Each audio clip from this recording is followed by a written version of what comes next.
Nice to see that we've got such a good turnout today on our information session on the Dauphin land conversion to addition to reserve. We're going to. What did I do? Oh, we're going to start, I guess, today's event with an opening prayer by Elder Thomas Neepanak.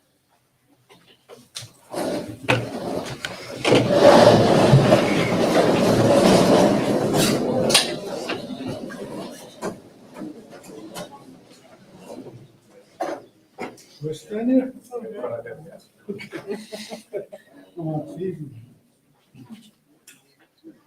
Minegoziibe, Samagami, Minegoziibe Council, Minegoziibe, but Japte Egypt Janamia, maybe I was in the summer, in a strain, but Minegoziibe, Milani work, we come a week.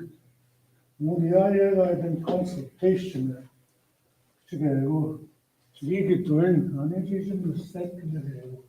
I know about the cinema, the Zamando. Teaching who are on the train, you show us now, you corner, Baba, and answer the Mama. I was in London, you the teacher will go to the train. You show us now, you corner, Baba, Mama, teaching who you got to go. Abituat modo kina sustuno. Sebagai sana bersedia, mama anak dia, jauh dia, ini dia. Menurut penaja sekarang siapa? Sehingga ini kamu kita gelu, sehingga mat dia. Kita harus menjelaskan orang. Kami bersedia.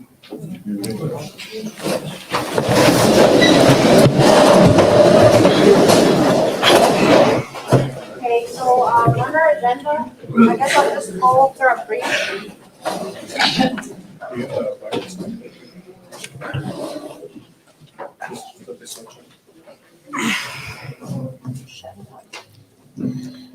So I'm just going to.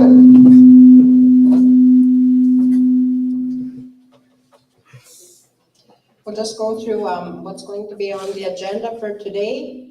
So we've started with our opening.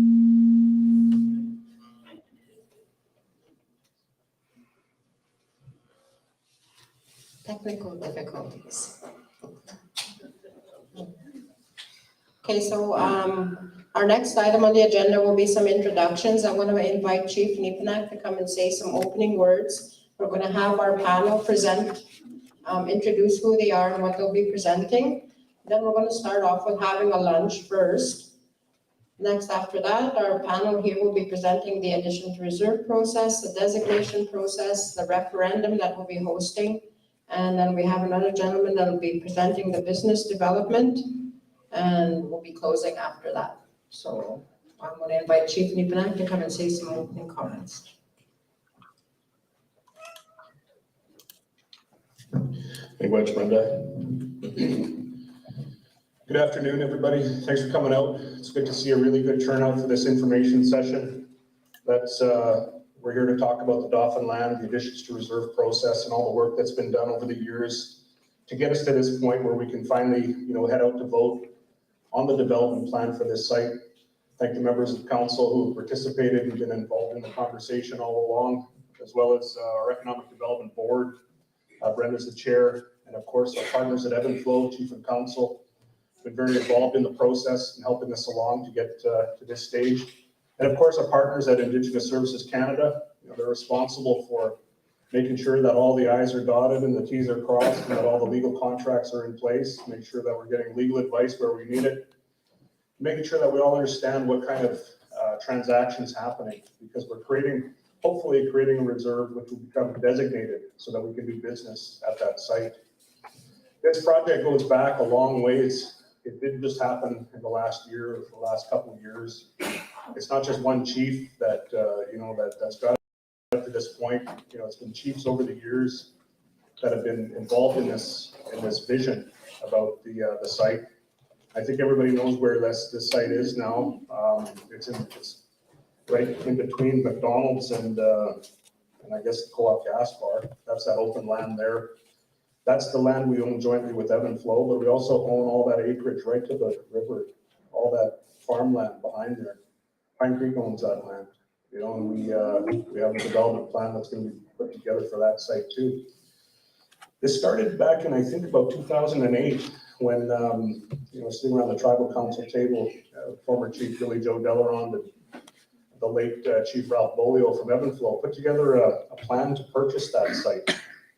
Everybody said they paid too much, but the truth is that, you know, when you pay for real estate, it's not about what you pay for it on that day, it's about what it can do for you in the future. And as soon as we bought it, right away, we had offers from local business people to buy that land from us at cost plus 10%.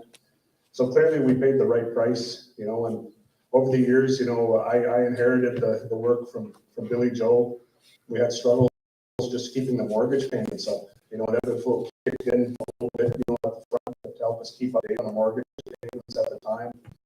So everybody did a little piece of their work here. You know, Chief Charlie Bush, he kept the pros going and helped actually with the transaction, the back piece of land there as well when he was chief. And then of course, Chief Batson came in, kept the mortgage going, flipped the loan on the back piece to the finance authority so we could have low cost borrowing for that back parcel.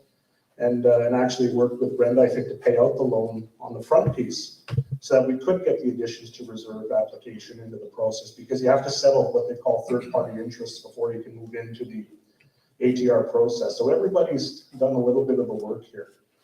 And when we get to a point where we're actually able to break the ground and, you know, put shovels in the ground towards building this gas station, I'm hoping that, you know, our former chiefs will come out and stand with us and just as a demonstration of community leadership working together to get where we're at today. I think that's important for us to show that solidarity. We'll stand with Ebb and Flow in this project moving forward. And as I said before, you're all going to have a chance to vote on this concept that we're working on. We believe strongly that, you know, we've picked the right business to start with. You know, Dauphin has no gas service, tobacco service for our community. But yet, you know, we have about 15 to 20,000 Anishinaabe living around Dauphin, you know, and there's not really any business there that's really designed for us, by us, and this is going to be the first of its kind. You know, with tobacco rebate, that's a huge source of revenue for us right now in the community.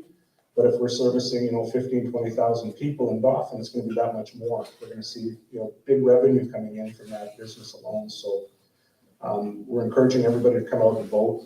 You know, and vote for development for our community, because that'll have a lot of positive impacts in job creation. And it'll help us, you know, with our budgeting here at home too. So a big opportunity here, and this is just the start. You know, like I said, there's that whole back piece there that we can do a community development plan with. That would be an urban reserve. That application is now in process. I think Brenda's already done some of the paperwork to get the application in for the back 80 acres. I mean, the future for us in Dauphin looks very, very good. Lots of opportunity on the horizon. So, Shimmy, thanks for coming out today, and let's have a good conversation, and let's look forward to what we can do together as a community. Very much.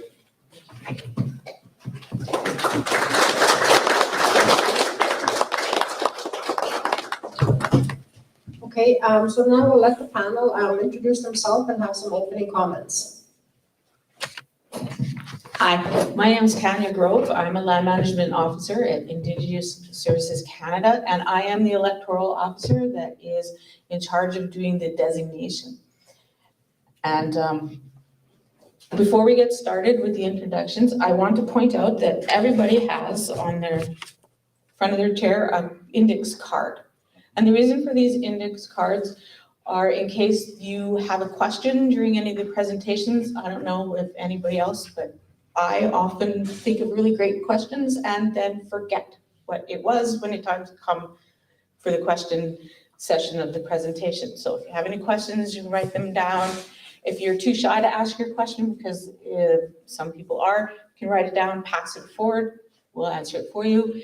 If you need to mail in ballots and you haven't provided an addresses yet, you can put your address down, give it to us before we go. We'll send mail-in ballot packages, or if there's any other questions that we don't have that are too specific for this or slightly off topic from this presentation, please write them down, give your contact information information, and we'll be happy to find out the answers for you and get back a hold of you. So that's why I just wanted to explain to everybody what the cards were for. And also, if you want our contact information, our email information later, we put on the wall there, so you can take a picture with your phone, everybody's email address and contact that has to do with this, this vote and joint reserve creation. And so you can do that. Or the handouts that we gave have also our contact information in them, so that you can, if you think of a question later, you can always get a hold of any of us. So I just want to get that out of the way before we got started. And then here over, I have one of our managers in our lands unit who's here to assist with me with the referendum. And then we have our additions to reserve unit, Steve, the manager of additions to reserve, and Gabe, one of our additions to reserve analysts, who have been putting in all the work to make sure the reserve creation goes forward. And I'm sorry, Rick. This is Rick, and he is part ODK Engineering. of ODK Engineering, who's doing the design portion of your development project, which is outside the scope of ISK. So it will be answering any questions on that. And so I think we're ready to get started with our agenda, and I do believe our ATR analysts have the first presentation. And Gabe is going to take it away. We're gonna start with having the meal Oh. before we move on into the rest of the agenda. Apparently, we're having the meal first. I'm just Hold gonna on. check, see if it's all ready. Sure. Did you wanna go off while the meal is on and then we'll come back on again after? Probably, yeah. Okay. Just maybe make an announcement. Okay. Well, we decided to make a change, like we've been running information sessions from 2 to 6, but there's a lot of employees that wanted to come and join on and are not able to come in as early as 2 o'clock. So we've decided to have, after the introductions, we're gonna have our meal first. So we'll be off for maybe about an hour, and then we'll come back on again. Brenda, say if anybody wants to check if they're on the voters list or get a mail-in package before we start again, I'll be here to do it. I just thought of that. Oh, since we're gonna take a break before we start the presentations, while you're doing your meal or after your meal, if you wanna come up and ask for a mail-in ballot package or check to see if your name is included on the voters list, I'll be up here and I'll be happy to assist you with anything that you require. And we also have some copies of information documents here if anybody wants to take any of them. Thank you very much.